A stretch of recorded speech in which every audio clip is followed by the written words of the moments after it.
Bienvenidos a Biblia Estudio TV, tu instituto bíblico virtual. Hoy continuamos con nuestro estudio expositivo de Primera de Timoteo. Ya hemos explicado los primeros 6 versos y lo pueden encontrar en el video 36, video número 36 del 2025. Hoy vamos a continuar con los versos del 7 al 11. Por tanto, abran sus Biblias en Primera de Timoteo, capítulo 1, y busquen el verso 7 al 11. Antes de comenzar, quiero, como siempre, hacerle la salvedad de que por favor miren este video completo. No importa el tiempo que dure. Si usted no lo puede ver completo, divídalo en las partes que usted entienda que lo puede ver, ya sea en 3 partes el video, en 4 o en 2. Pero lo que yo no quiero es que usted deje de mirar este video completo, porque la información que vamos hoy a enseñar es una información muy importante que el apóstol Pablo le va a revelar a Timoteo y por tanto nos va a revelar a nosotros. Recordemos siempre que la iglesia debe de ponerse siempre en ambas posiciones. En la posición del que recibe y en la posición del que expresa o el que da la información. En este caso, pues debemos de ponernos en la posición de Timoteo y en la posición de Pablo. Así que vamos a retomar el hilo a partir del verso 6 para engancharnos en él y poder entrar en el contexto. Amén. Así que, por favor, como siempre, presten mucha atención a lo que los versos nos revelan. Esto es bien importante, que cuando estamos escudriñando las escrituras prestemos atención a lo que el verso nos está revelando. Voy a comenzar a leer desde el versículo 6. Aunque ya este versículo 6 ya lo hemos explicado, pero voy a traerlo haciendo un poquito un resumen concentrado de lo que hablamos en el video anterior. Dice el verso 6, de las cuales cosas, desviándose algunos, se apartaron a vana palabrería. Así que estas personas o estos falsos maestros se desviaron, errando al blanco, es decir, no obedecieron lo que Dios quería que ellos hicieran. Por tanto, ellos fallaron en ese objetivo, en esa meta. ¿Por qué fallaron? Por haberse desviado de la verdad. Cuando nosotros no nos renovamos o cuando no renovamos nuestro pensamiento, nuestro entendimiento por medio del estudio diario y la meditación de la palabra de Dios, de acuerdo como Jehová les reveló a Josué, corremos el riesgo de desviarnos de esa verdad. ¿Por qué razón? Porque Pedro nos dice que si alguno de nosotros habla, que hablemos conforme a las palabras de Dios. No conforme a lo que pensemos, no conforme a lo que yo interpreto, no conforme a lo que yo pienso y creo, etc. Y Juan, por otro lado, nos dice que si Dios nos ha enviado, las palabras de Dios debemos de hablar. Esto es importante, pues Dios no nos da el espíritu por medida. Lo que esto significa es que Dios otorga su espíritu de manera abundante y sin restricciones. No lo limita ni lo raciona. Lo entrega plenamente para aquellos quienes lo reciben. Esta es una afirmación de que el Espíritu Santo está disponible de forma completa para capacitar, guiar y fortalecer a quienes creen en Él, sin condiciones que restringan su acción o el alcance de este Espíritu Santo. Y dice Pablo que estos maestros se tornaron a pláticas vanas e infructuosas. En otras palabras, que en vez de hablar las palabras de Dios, fueron influenciados y fueron contaminados con las palabras del mundo. Ya ustedes saben, en otras ocasiones yo lo he explicado, lo que significa hablar las palabras de Dios. Dios dice en Jeremías, he puesto mis palabras en tu boca. Si usted no lo sabe, las palabras de Dios están en tu boca y están en la mía. Y yo me encargo de hablar las palabras de Dios. ¿Y usted? ¿Habla las palabras del mundo, las palabras de la carne, o vamos a obedecer las palabras de Dios? Vamos ahora a entrar en el versículo 7. Queriendo ser doctores de la ley, sin entender ni lo que hablan ni lo que afirman. En otras palabras, que estos falsos maestros querían tener autoridad. Eso es lo que se refiere aquí, ¿verdad? Con ser maestro de la ley, que querían ejercer autoridad. Hablamos de aquellas personas que desean ocupar una posición de autoridad en temas relacionados con la enseñanza y la interpretación de la ley. Estos individuos no comprendían plenamente el contenido ni el significado de lo que estaban enseñando, pero aún así buscaban ejercer una influencia y una autoridad sobre los demás. Esta actitud se describe como muy imprudente. Y vayan tomando nota, ya que afirmaban cosas de maneras categóricas y aseguraban su veracidad sin tener un verdadero entendimiento o certeza de lo que ellos están hablando. En esencia, esto es una crítica a la ambición de ocupar un rol de liderazgo o enseñanza sin la preparación adecuada, sin el conocimiento o la integridad necesarias en el estudio de la Biblia. Y esto es precisamente lo que este video, o mejor dicho, esto es lo que precisamente estoy yo viendo en muchas congregaciones, maestros enseñando la palabra de Dios sin la preparación adecuada, sin la capacitación ni el conocimiento y sin el compromiso ni la integridad necesaria para enseñar. Yo digo que están llenando simplemente un espacio en la congregación, en la agenda o en el horario de la congregación, y me perdonan los maestros. Ahora bien, en el libro de Apocalipsis se mencionan a un grupo de personas, los Nicolaitas. Entiendo que usted sabe de quién estamos hablando. Esta palabra Nicolaita viene del griego Nico, que significa victoria o conquista, y la palabra Laos, que significa pueblo.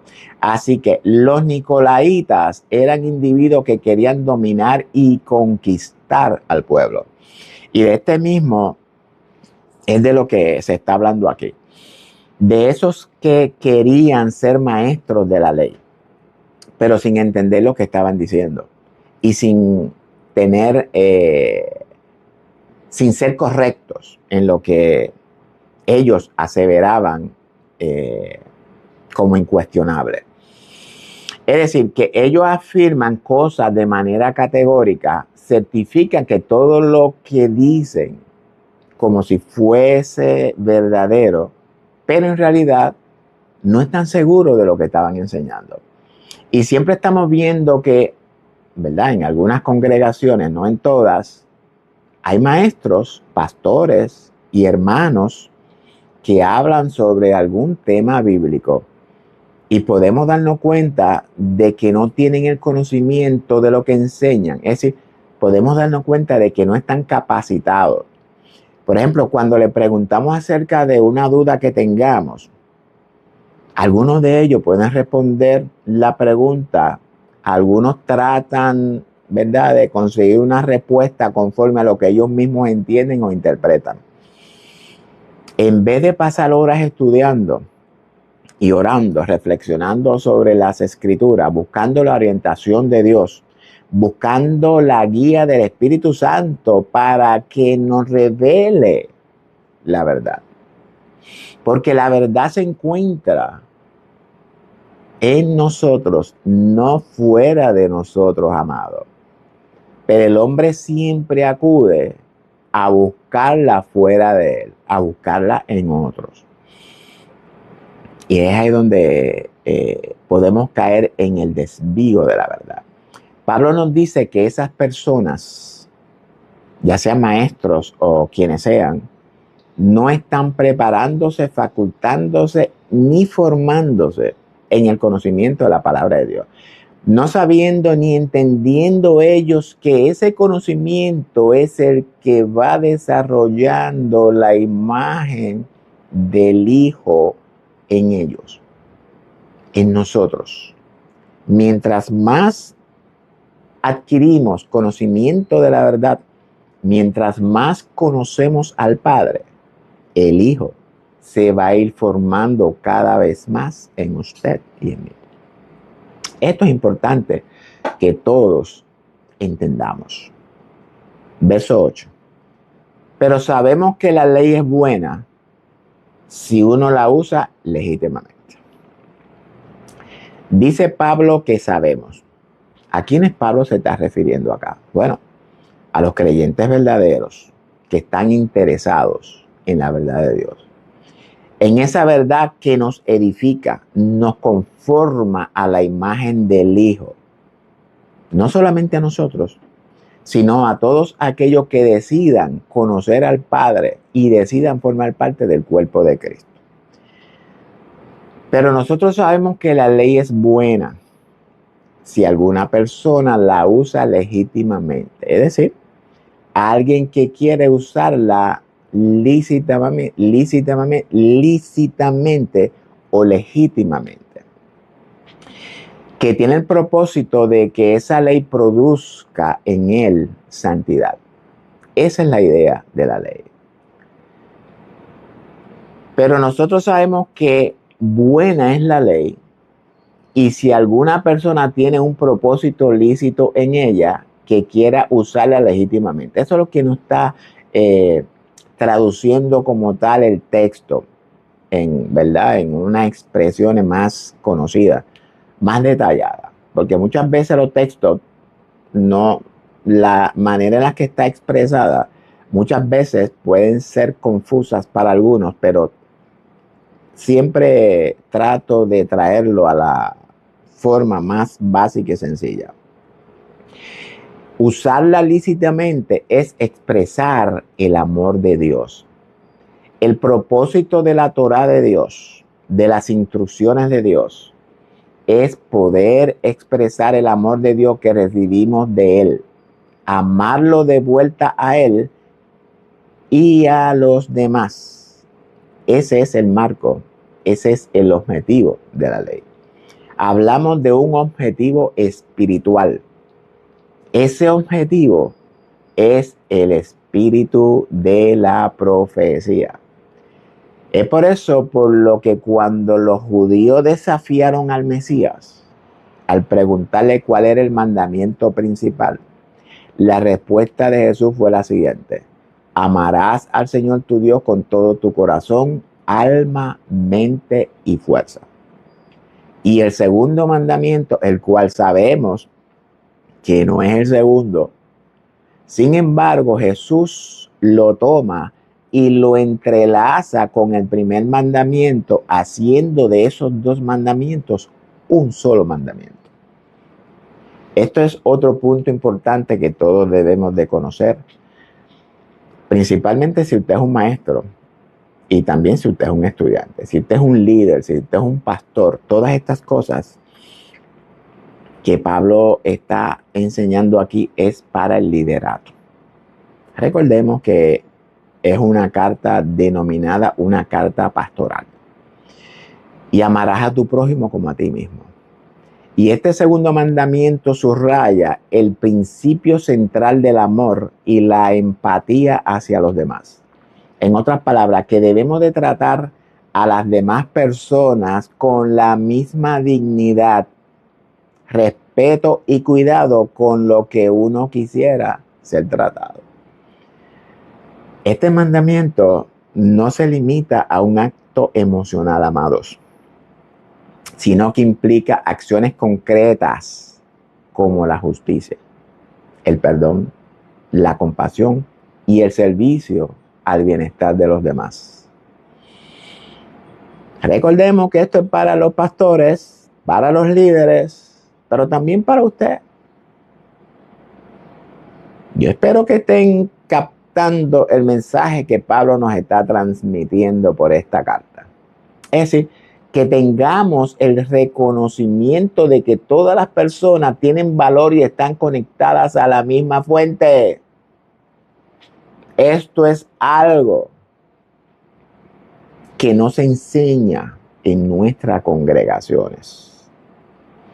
En otras palabras, que todos los seres humanos estamos interconectados unos con otros a la misma fuente que es nuestro Padre Celestial.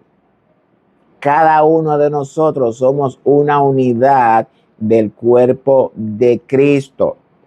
Esto es bien importante que la iglesia entienda. Una cabeza, que es Cristo, y un cuerpo que está formado por muchos seres humanos. Pero eso tampoco se está enseñando en nuestras congregaciones.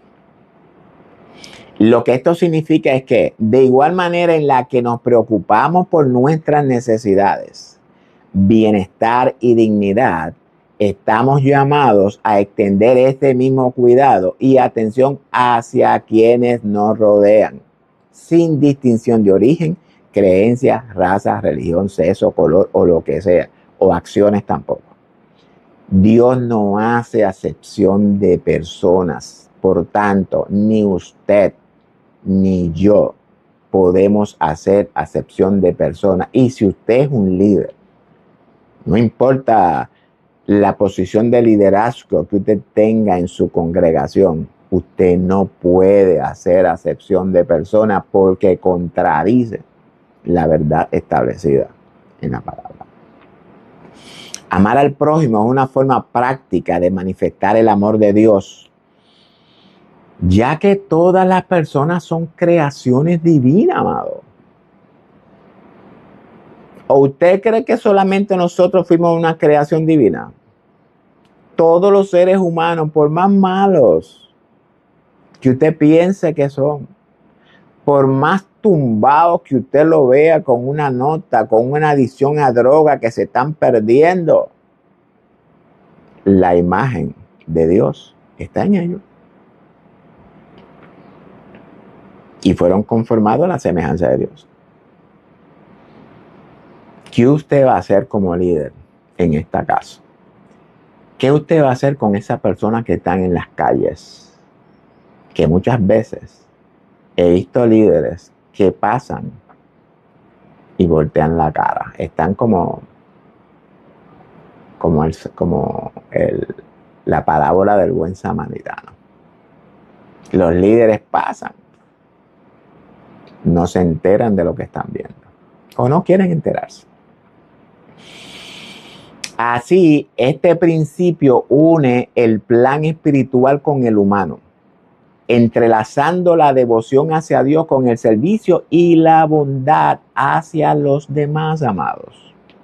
Jesús, por medio de este segundo mandamiento, nos desafía a practicar la empatía, el altruismo y superar nuestras tendencias egoístas, porque el ser humano siempre está pendiente a él, es decir, al yo, egoísmo. Uno de los pecados que más está afectando al ser humano, en particular en este caso a la iglesia, es el egoísmo. Fomentando una convivencia armoniosa y un respeto profundo por la humanidad. Fíjate que dice por la humanidad, no dice un respeto profundo por la iglesia, sino por toda la humanidad. Y ustedes saben que siempre en mis estudios, siempre procuro enfatizar que toda la humanidad somos creación divina. Que todo ser humano es creación de Dios. Muchos dicen, yo soy hijo de Dios, pero estos no son hijos de Dios. Pues déjeme decir una cosa, usted está actuando igual que los líderes judíos. Nosotros somos de Abraham, somos de Moisés. Los gentiles no tienen nada que ver en esto. Pues Déjeme decirle una cosa, amado. Quitemos de nuestra conciencia ese pensamiento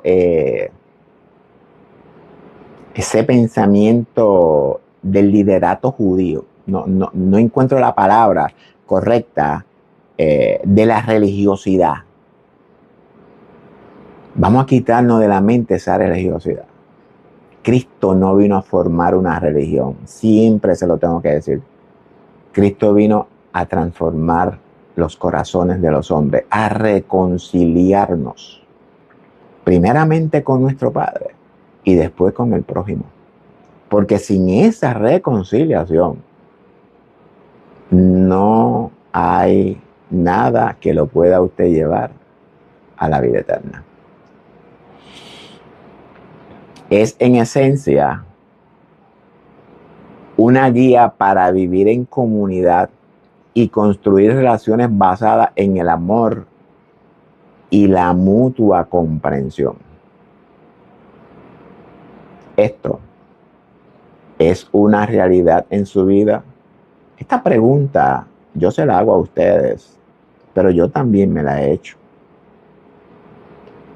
Y déjeme decirle una cosa.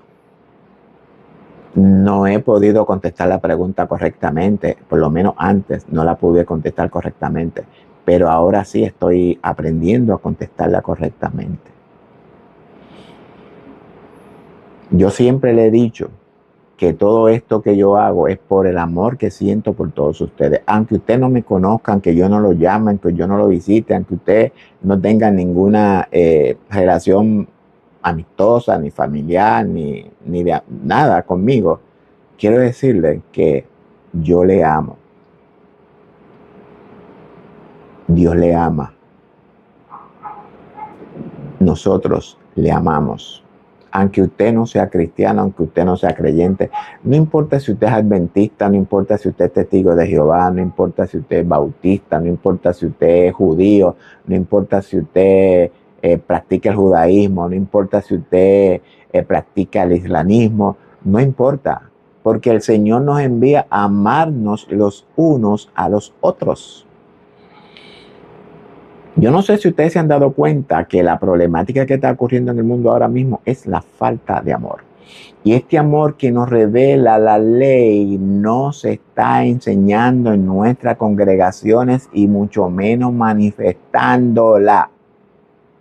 ¿Por qué razón? Porque la religión nos ha dividido. La ley nos enseña cómo documentar el amor de Dios en nosotros hacia los demás y de vuelta al mismo Dios.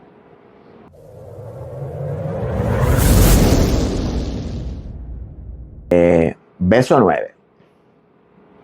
Conociendo esto, que la ley no fue dada para el justo, sino para los transgresores, desobedientes, para los impíos y pecadores, para los irreverentes y profanos, para los patricidas y matricidas, para los homicidas. ¿Qué significa? La ley no fue dada para el justo. Bueno, esta frase,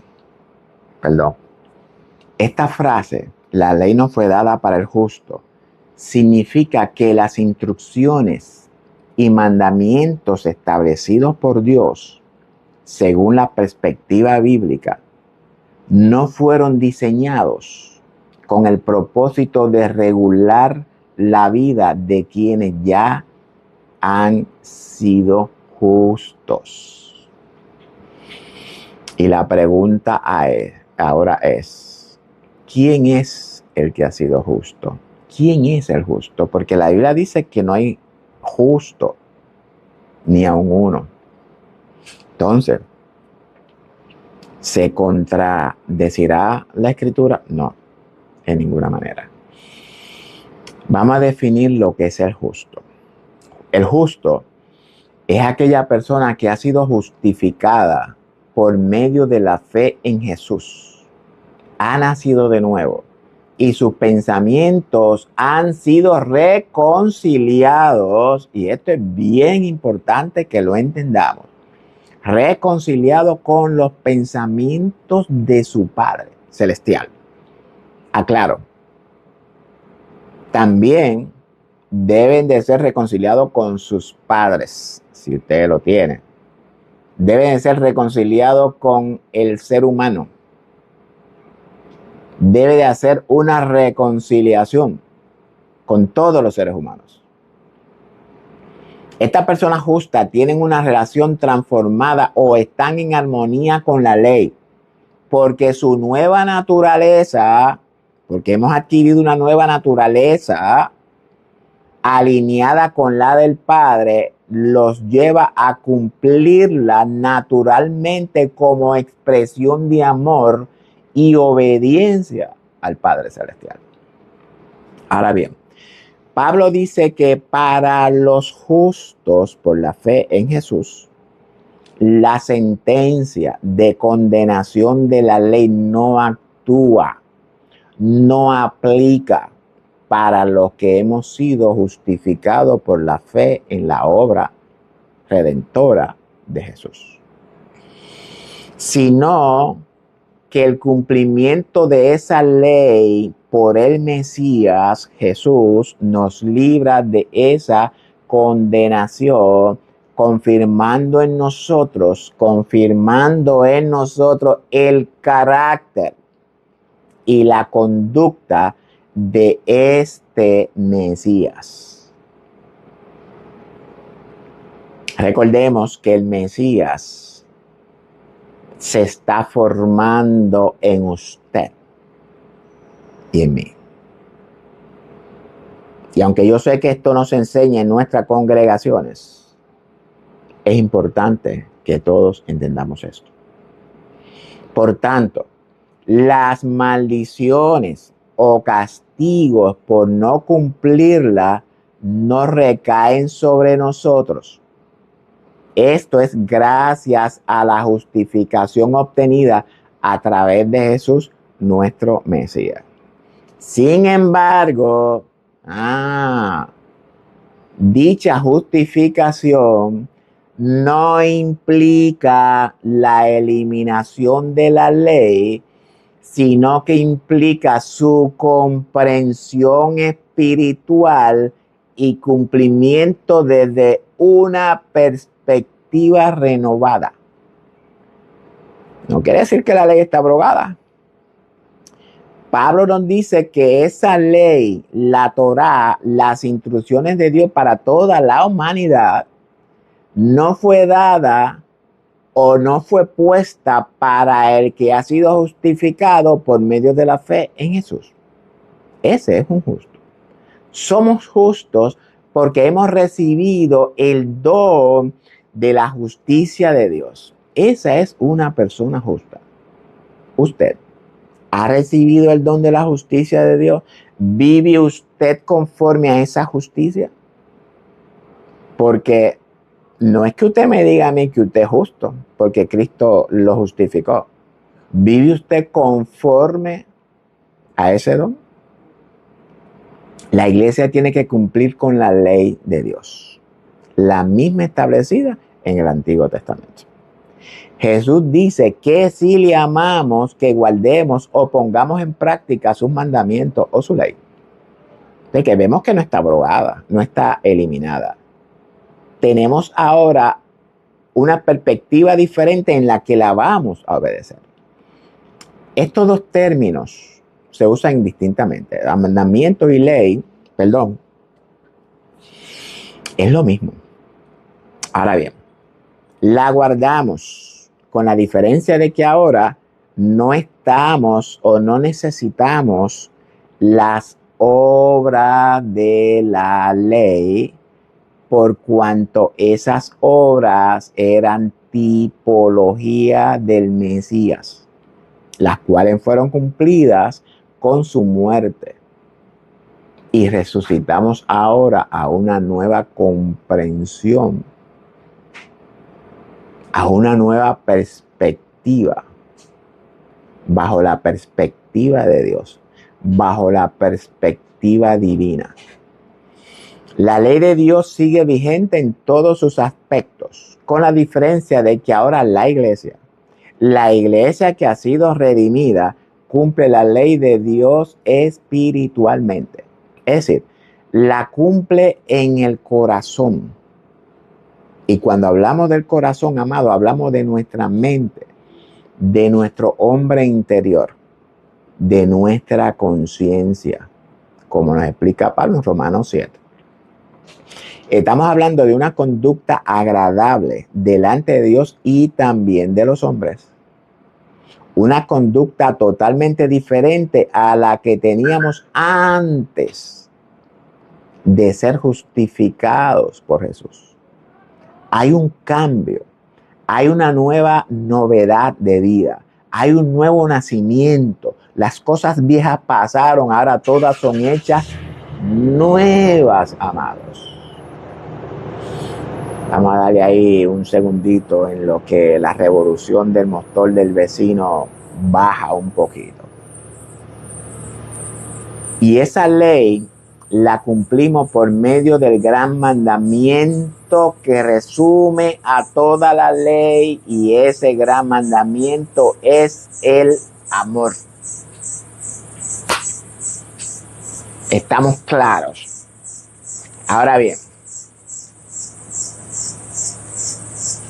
vamos a esperar un ratito, ¿no? Que baja un poquito, porque yo sé que está interfiriendo. Ok, ahora. ¿Para quién fue puesta la ley? Dice Pablo, para los transgresores y desobedientes, para los impíos y pecadores, para los irreverentes y profanos, para los patricidas y matricidas, para los homicidas. En este contexto, según Pablo lo expone en sus escritos, la ley tiene un propósito principal, un objetivo principal, y es confrontar y corregir. Atiendan, confrontar y corregir, que eso nos enseña por nuestros líderes, a los transgresores, a los desobedientes, los impíos y los pecadores, mostrando en ellos su necesidad de arrepentimiento y de redención. Eso, usted como líder tiene que enseñar eso en su congregación. Cuando hay personas que van nuevas de visitas, en vez de usted comenzar a hablar chaverías y todas esas cosas, háblele la verdad. Pablo le dijo a los atenienses que Dios manda que todo hombre se arrepienta, porque si no hay arrepentimiento, no puede haber perdón. Muchos líderes van la gente nueva, cambian el mensaje y ponen un mensaje tan bonito y agradable que la gente sale maravillada. Pero ese no es el mensaje de Jesucristo. Jesucristo nunca le pasó la manito a la persona. En otras palabras, que la ley fue puesta para los que se oponen o detienen con injusticia la justicia de Dios. Pablo habla aquí de transgresores y desobedientes, personas que violan la ley, personas insubordinadas, es decir, de naturaleza rebelde, que no quieren someterse a la ley. Muchos de ellos ni se someten a la ley terrenal, y mucho menos se someten a la ley divina. Porque hay muchos que respetan muchísimo la ley terrenal. Óyeme, no se pasan ni un pare, ni violan ni una ley señal de tránsito, y cumplen con toda la ley terrenal establecida. Son gente que son bien vistos en la sociedad porque respetan la ley. Y eso es bueno. No estoy diciendo que sea malo. Sin embargo, no se sujetan a la ley divina. Fíjate cómo es la cosa. Así que la ley es para personas sin ley divina, obviamente, porque mucha gente respeta la ley terrenal, que son insubordinados.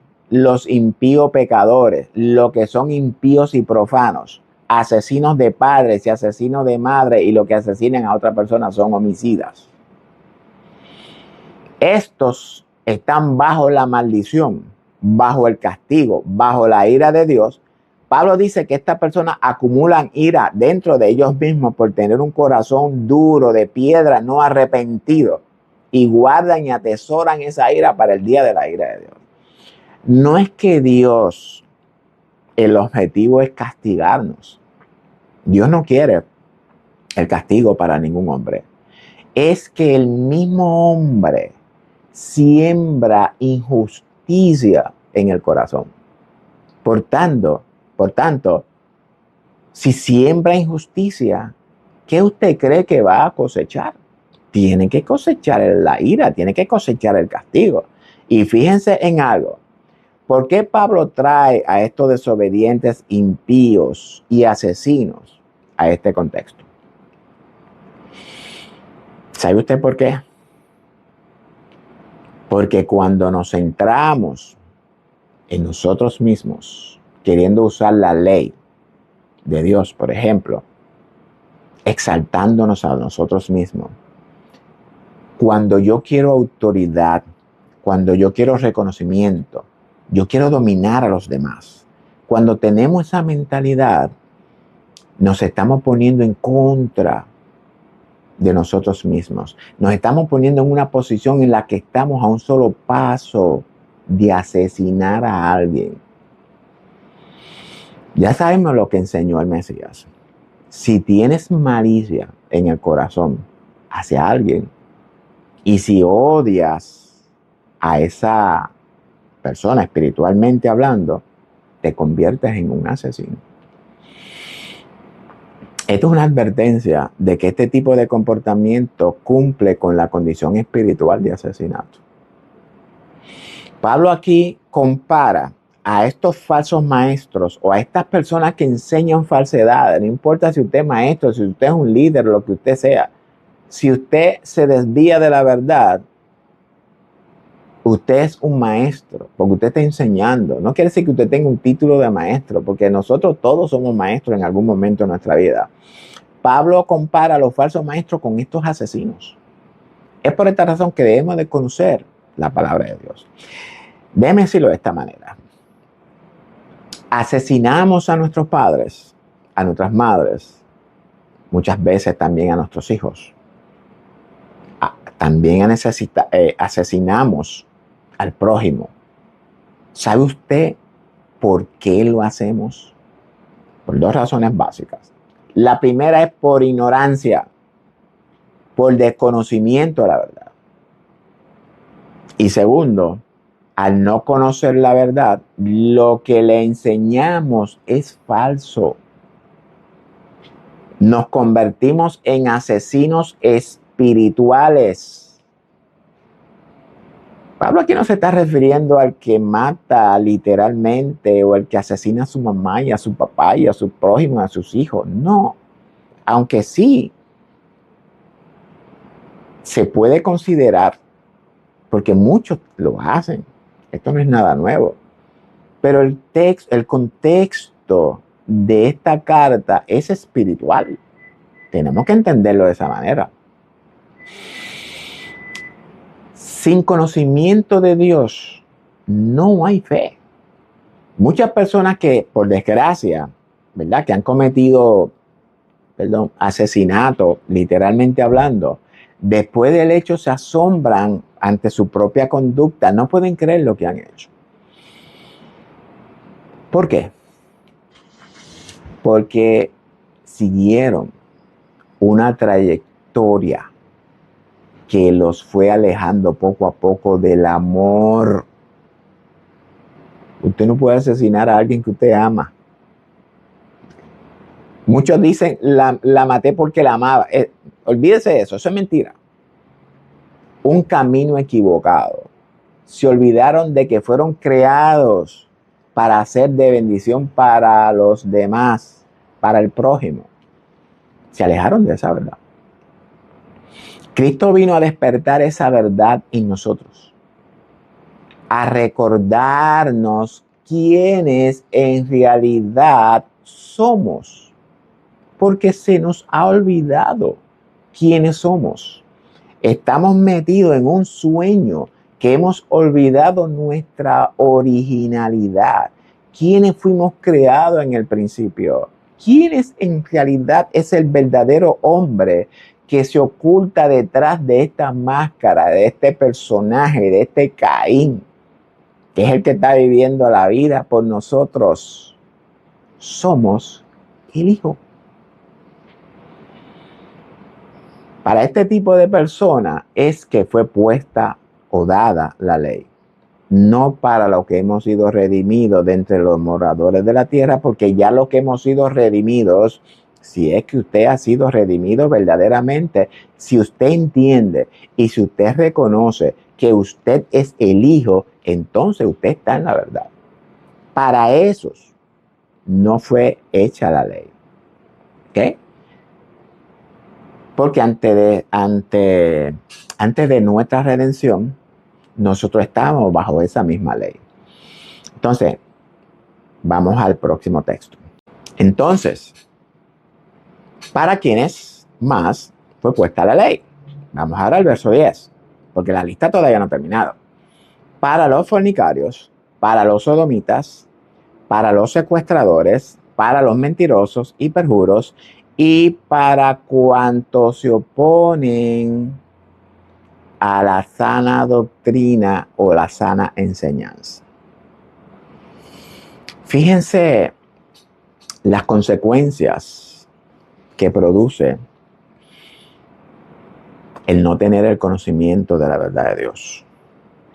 Todas estas características que Pablo revela aquí en este capítulo 1 son características espirituales. No sé si usted se ha percatado, porque el mensaje de Pablo está dirigido al espíritu del hombre, está dirigido a la conciencia, está dirigida al alma, está dirigida a la conducta, al interior del hombre. Pablo no se dirige a la naturaleza humana como tal. Pablo se dirige al corazón del hombre. Ese es el mensaje, porque necesitamos ser transformados desde nuestro interior, desde la conciencia, desde el corazón, desde toda nuestra alma. Problema de conducta. ¿Qué? Todas son características espirituales, claro está. Características espirituales que se convierten en manifestaciones o expresiones en el ser humano. Esto es bien importante.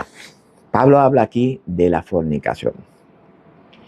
La fornicación a la que Pablo se refiere aquí es a la fornicación espiritual. Es decir, cuando tú te unes o cuando tú unes tu verdad, la verdad divina, a una mentira. Eso es fornicación. Esa unión de verdad con lo profano se llama sincretismo. Sincretismo es la palabra. Y esto aplica también a la fornicación literal, la cual es cuando tú te unes a otra persona fuera del cumplimiento de las instrucciones del Señor. Hablamos de una unión sexualmente inmoral.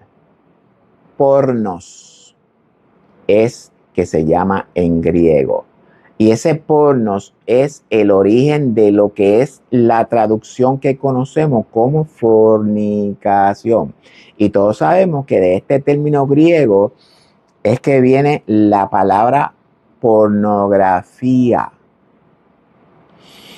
Dijo Jehová que no desearás la mujer de tu prójimo.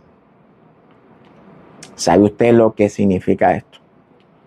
Significa que no desearás en tu conciencia la conciencia o la manera de pensar de tu prójimo porque te vas a contaminar con ella. Tampoco podemos dejar pasar por alto lo que pudiera significar dentro del contexto literal. Porque tú tampoco puedes desear la mujer de tu prójimo. Pero el texto, cuando Dios lo expresa dentro del contexto literal. Fíjate que los escritores tienen un don, una capacidad de darnos una expresión literal que a la misma vez nos transmite un mensaje espiritual. Eso es para que usted vea la inspiración del Espíritu en estos escritores bíblicos. Siempre yo le he dicho, ¿verdad?, que las narraciones literales se pueden extraer de ellas muchas enseñanzas para nosotros. Pero en realidad, si nosotros simplemente nos quedamos con la envoltura del paquete o del regalo y botamos el regalo, hemos hecho nada. Porque lo importante aquí no es la envoltura en el que viene el regalo o en la que viene el regalo. Lo importante aquí es el regalo. La envoltura, claro, usted la puede usar para hacer 50,000 cosas con ellas. Pero lo esencial aquí es el regalo. Entiendo, ¿verdad?, que están entendiendo lo que le estoy diciendo. Hablamos de una unión inmoral, espiritualmente hablando. Entonces, tanto la fornicación espiritual como la literal para nuestro Padre Celestial es lo mismo. Y lo mismo aplica para los sodomitas. ¿Usted sabe lo que es un sodomita? Bueno, la palabra en griego es arsenokoites. Un poquito complicada la palabra griega. ¿Y usted sabe lo que significa un sodomita? Homosexual, que es la traducción en español de arseconoites. Una persona que se junta con otra del mismo sexo. Y si usted es un inconverso y usted de lo que dicen que la Biblia no habla en contra de la homosexualidad, bueno, lo que pasa es que la Biblia no traduce los términos correctamente. Y es por esta la importancia que siempre tengo que estar repitiéndoles que es necesario que busquemos el texto receptus, que es el texto en original, el texto griego y el texto hebreo, porque es ahí donde nosotros vamos a interpretar correctamente, claro, bajo la dirección del Espíritu de Dios en usted. Pero usted tiene que hacer también la parte suya. Usted tiene que hacer la matemática. Tiene que hacer la tarea. Pablo habla aquí de inmoralidades sexuales. Habla también de secuestradores. Y usted me dirá, bueno, un secuestrador de una persona que secuestra a otra persona. Pues fíjate, no es eso. Esa es la traducción al español. Y es una traducción, ¿verdad?, intencionalmente confusa. La palabra usada es en el griego andrapodistes, que significa un esclavo, un ser humano reducido a la condición de animal de pies humanos, es decir, una persona despojada de su libertad y dignidad. Pudiéramos decir una ramera o una prostituta, ¿verdad? En algunos de los casos. Pablo aquí nos está revelando las consecuencias de desviarnos de la verdad. No obstante, a esa condición en el hombre también es la misma transmitida por la falsa enseñanza. Una de las cosas, ¿verdad?, antes de continuar, que yo quiero recomendarles o exhortarles a los líderes que están viendo este video, y si usted no es un líder que lo está viendo, pues usted debe de exhortarle o ¿verdad?, llevarle este video a su líder. Y es que muchas veces El líder no está al cuidado ni está pendiente a lo que está aconteciendo en las vidas de sus ovejas. Recordemos que un pastor es una persona llamada y escogida por Dios con un propósito, y es cuidar y alimentar a sus ovejas. No es hablarle cositas lindas, ni pasarle la mano, y chinguín, ni de esas cositas, y pórtate bien para que te vaya para el cielo, y bla, bla, bla. No. Un pastor tiene que tener cuidado de lo que está aconteciendo en la mente de esa oveja. Porque si usted es un pastor, si usted es un llamado directo de Dios, usted tiene que tener la sabiduría de Dios. Porque si usted es un pastor puesto por otros hombres, ok. Pero por esto que yo siempre he dicho, a mí Dios no me llamó a pastorear. Y si a mí me ofrecen el puesto de pastor, lo primero que le voy a decir, a mí Dios no me llamó a pastorear. Punto. No me interesa. Pero muchos pastores ven la oportunidad y dicen, aquí es donde yo quería llegar. Son oportunistas como aquellos que le dije anteriormente. Pablo también habla de los mentirosos y perjuros. Un perjuro es una persona que no cumple con el juramento adecuado. Una persona que actúa en contra de ese juramento. Dentro de este contexto, perjurio se refiere a los que se oponen al juramento. Pablo llama a este juramento o a este pacto sana doctrina o una sana enseñanza. Todas las maldiciones descritas por la desobediencia de la ley, las cuales encontramos en Deuteronomio 28, recaen en la actualidad sobre estas características: conductas rebeldes, iniquidades y sobre todas estas transgresiones que acabamos de leer. En otras palabras, que estas personas, al no ser justificadas mediante la fe en la obra redentora de Jesucristo, tendrán que experimentar las consecuencias, el juicio y el castigo para que puedan ser purificados. Entiéndase, estas personas, al resucitar, y esto es otra enseñanza que la iglesia ha tapado o no ha querido entender o no se le ha enseñado o por ignorancia no la escudriñan, por no tener el Espíritu de Dios, por no buscar el discernimiento que está en ellos, han descuidado esta enseñanza. Esta persona, al resucitar, porque todos tenemos que resucitar para enfrentar el juicio, estas personas van a ser enjuiciadas por sus malas obras y tendrán que enfrentar la ira de Dios. Y esa ira de Dios es ir al altar de sacrificio de acuerdo a la tipología, que no es otra cosa que el fuego purificador de Dios.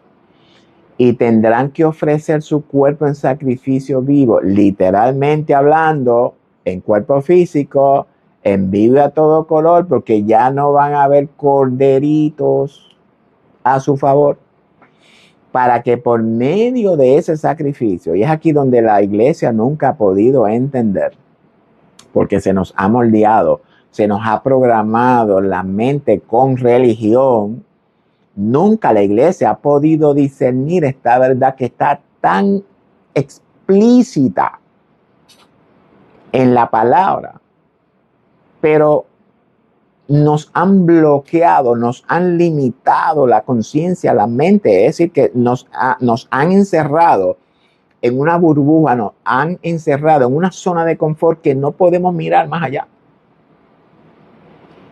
Sus cuerpos serán purificados, es decir, por medio del sacrificio, por medio de ese sacrificio, el pecado va a ser quitado del cuerpo, ya que solamente el pecado puede ser quitado de la persona por medio del fuego, no del fuego literal como nosotros lo conocemos, sino un fuego peor todavía, que es el fuego purificador.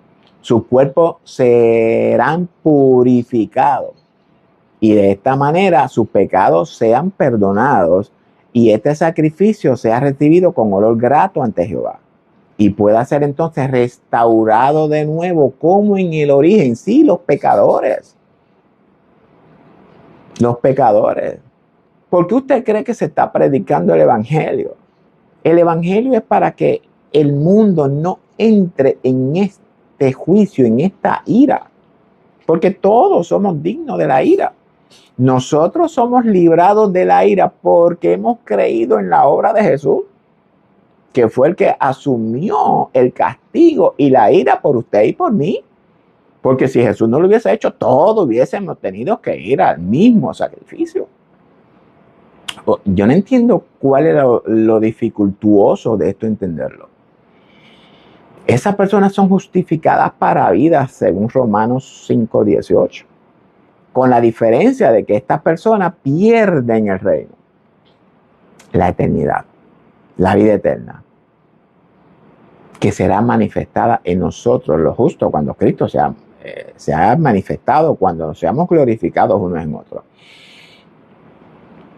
Y esto quiero que quede bien claro. Del juicio de Dios, de la ira de Dios, nadie, absolutamente nadie podrá escapar. ¿Crea usted en Dios? No crea usted en Dios, sea que usted sea ateo, lo que sea, del juicio y de la ira de Dios, nadie podrá escapar. Continuamos. Pablo llama a ese juramento o pacto sana doctrina. Y con esta sección de la sana doctrina, pues vamos a dar por terminado el estudio de esta parte de Primera de Timoteo. Ahora bien, la pregunta es, ¿qué es una doctrina o una enseñanza sana? Una doctrina, una sana doctrina, es la enseñanza auténtica y fiel de las verdades del Evangelio, centrada en las enseñanzas de Jesús y en el mensaje transformador que conduce a la conformación de la vida humana según a la imagen del Hijo. No se trata solo de un conocimiento teórico o de reglas externas, sino que se trata de una transformación interna del interior que se manifiesta en nuestra conducta, amados, en nuestro carácter, en nuestra manera de vivir, según los principios establecidos por Jesucristo en el Evangelio.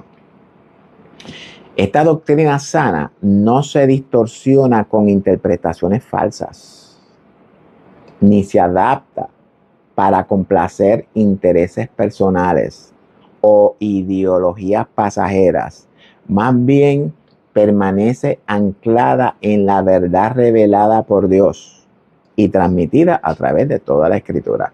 Su propósito es guiar a quienes, pues guiar a las personas hacia la salvación. Es lo que le dije ahorita. El evangelio el objetivo es guiarnos hacia esa salvación, pero la salvación es de la ira. Otra de las cosas que no hemos podido tampoco entender es de qué se trata la salvación. Yo soy salvo para que tú seas salvo. No hemos explicado ni siquiera lo que es la salvación. Bueno, yo aquí no la voy a explicar porque esto no es el tema. Pero nos guía hacia la salvación, hacia la libertad del pecado, el arrepentimiento genuino y a la vida eterna, aportando todo tipo de prácticas contrarias a la voluntad divina. ¿Verdad? Apartando todas esas prácticas que nosotros teníamos que eran contrarias a la voluntad divina. Por tanto, abrazar la sana doctrina es buscar la verdad, vivir en integridad y permitir que el evangelio, y esto es importante, que el evangelio y las cartas y todo el Antiguo Testamento moldee la vida diaria, evitando engaños, manipulaciones y enseñanzas que desvían del propósito de Dios. ¿Para quiénes? Para toda la humanidad.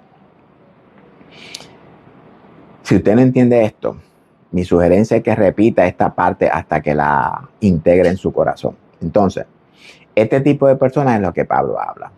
Y vamos a cerrar ya con el capítulo, con el verso 11, perdón, yo pensé que no, ok, sí, este es el verso 11. Ahora bien, Pablo dice, todo esto según el glorioso evangelio del Dios bendito que a mí me ha sido encomendado.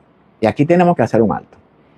Que a mí me ha sido encomendado no es el texto griego correcto.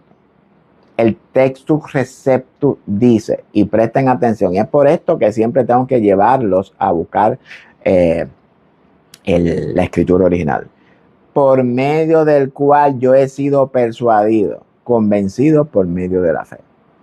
La palabra persuadido es la misma palabra usada para fe. Pablo dice, me han hecho ser fiel a este evangelio de la gloria. La pregunta es, ¿por qué Pablo llama al evangelio de gloria? Porque cuando aceptamos el evangelio, eso nos coloca en el linaje de Cristo. Recibimos a Cristo por cabeza, la mente de Cristo. Al recibir la mente de Cristo, nuestra antigua mente carnal queda sepultada automáticamente. Ya no vivo yo, ya esa mente carnal no vive en mí. Ahora es la mente de Cristo la que vive, es la que reina en mí. Esa mente es el diezmo de nuestra futura glorificación. Ahora el reino de Dios gobierna, reina en nosotros. Reina sobre esta naturaleza humana. Y ese reino de Dios en nosotros tiene un objetivo. Y ese objetivo es manifestar o reflejar su justicia. Y esa justicia es manifestar en nosotros y por medio de nosotros, esto es bien importante que lo entendamos, todas las bendiciones espirituales con las que fuimos ya bendecidos, de acuerdo a Efesios 1. Y esas bendiciones espirituales manifestadas en nosotros son las que nos despiertan el espíritu y nos recuerdan quién en realidad somos.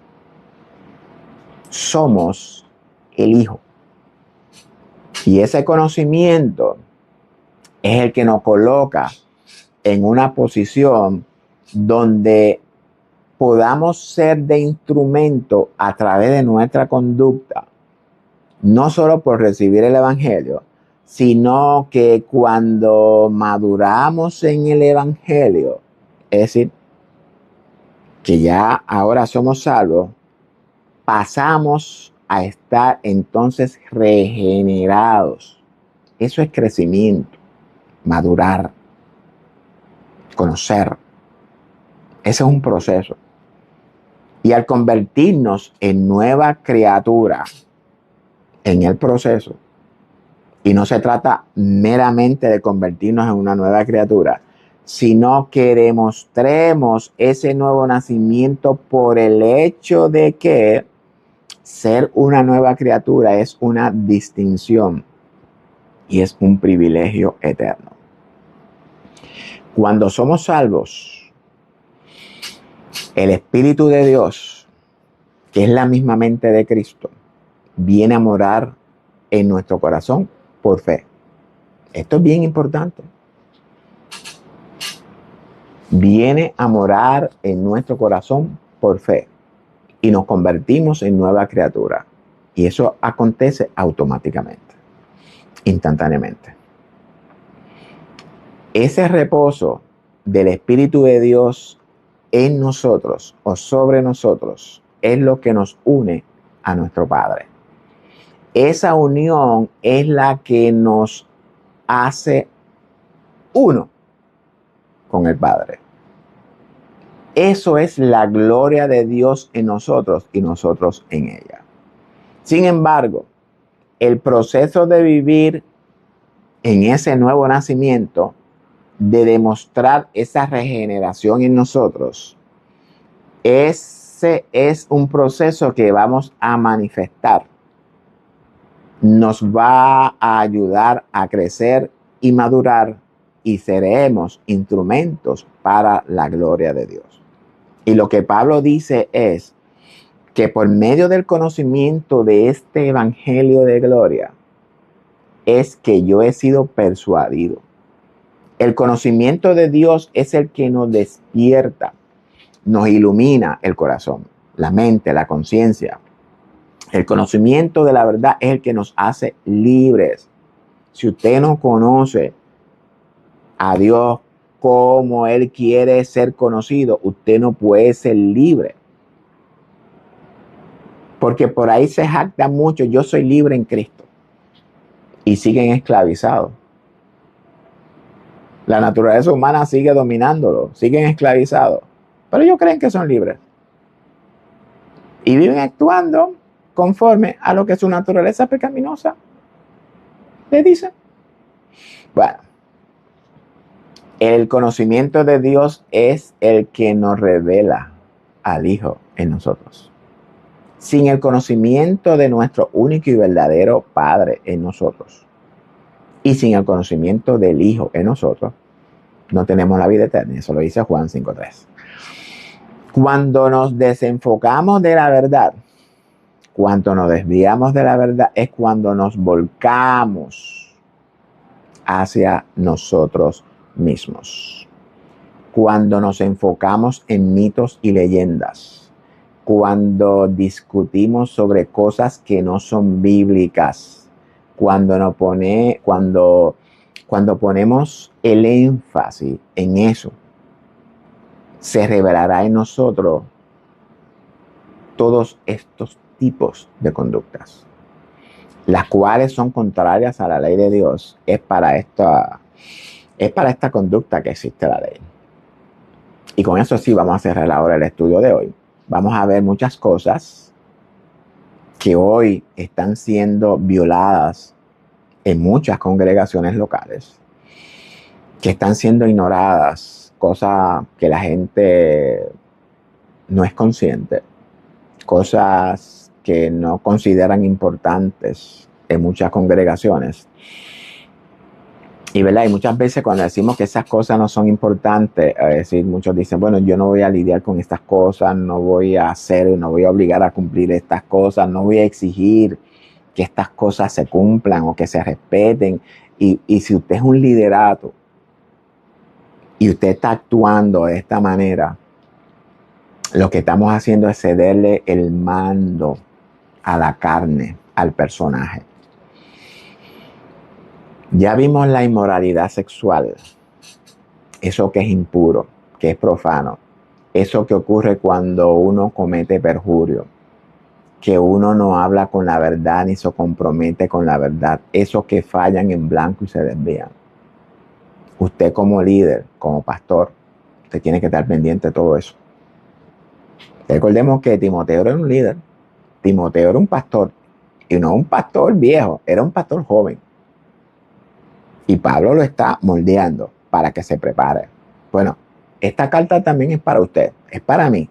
Yo estoy aprendiendo y estoy absorbiendo todo lo que Pablo enseña aquí. Porque yo ahora mismo estoy en la posición de Timoteo, recibiendo instrucciones de Pablo, al igual que usted. El hecho de que yo esté enseñando esto no quiere decir de que, ¿verdad? De que yo tenga toda la verdad, de que yo sea... No. Dios me llamó a mí a enseñar la verdad. Yo la estoy enseñando, pero a la misma vez estoy aprendiendo. Fíjate, esa es la dinámica preciosa que a mí me gusta de la enseñanza, que para que tú puedas enseñar, tú tienes que aprender. Porque si yo antes no hubiese aprendido esto, pues yo no lo pudiera estar enseñando. Pero ahora yo estoy entendiendo con más claridad la verdad. Y esa verdad la estoy haciendo realidad en mi vida. Yo no tengo congregaciones ni nada de esas cosas, pero tengo a un público allá afuera que es mucho mayor que tener una congregación local. Y mi responsabilidad es mucho, o no mucho, sino más bien puede ser tan importante como la de una congregación local, porque aquí entran gente de todos los calibres, conversos, inconversos, impíos, no impíos, y el mensaje llega para todos. Es decir, que el alcance que yo tengo a través de las redes sociales es mucho mayor que el alcance que tiene una congregación local, cuando deberían de ser igual, porque usted tiene una comunidad a su alrededor. Y cuando usted viene a contar sus miembros, la gran mayoría no son de la comunidad. Y eso es algo triste. Ya vimos la inmoralidad sexual, que es impuro, que es profano, ¿verdad? Así que la iglesia no sigue las instrucciones que Pablo nos irá revelando en esta carta. Si la iglesia no sigue las instrucciones que Pablo nos está revelando en esta carta, corrijo, vamos a caer en manos del enemigo. Vamos a ver que el enemigo, ese Caín, que no está fuera de nosotros, el enemigo no está fuera, Satanás no está fuera, el diablo no está fuera, Caín no está fuera. No, está en usted y en mí, está dentro. Fuera de nosotros no existe nada. Vamos a ponerlo claro. Todo está en nosotros, el bien y el mal. Si usted no obra la justicia, pues la injusticia va a tomar el control de su vida. Ese personaje carnal resucitará en nosotros y tomará el control de nosotros nuevamente.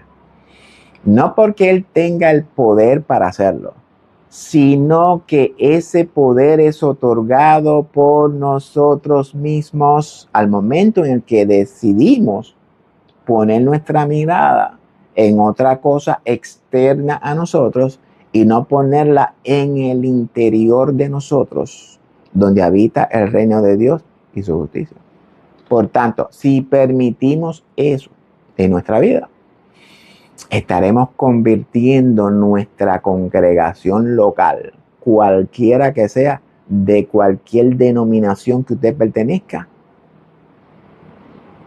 la estaremos convirtiendo en abominable ante nuestro Dios. En el próximo video vamos a continuar entonces con el ministerio de Pablo y vamos a comenzar en el verso 12. Gracias por compartir este tiempo en el conocimiento de Dios. Gracias de verdad de corazón por llegar hasta aquí. Gracias por ver este video completo. Gracias. Gracias por querer crecer. Gracias por querer conocer a Dios. Gracias por poder entender quién es el Hijo, quién es el Padre en usted. Será hasta la próxima, si el Señor lo permite. Que el conocimiento, que el poder, que el amor y el dominio propio manifestado en usted por medio del Espíritu Santo reine sobre usted. Será hasta la próxima. Dios lo bendiga a todos. Los amo en el amor de Jesucristo.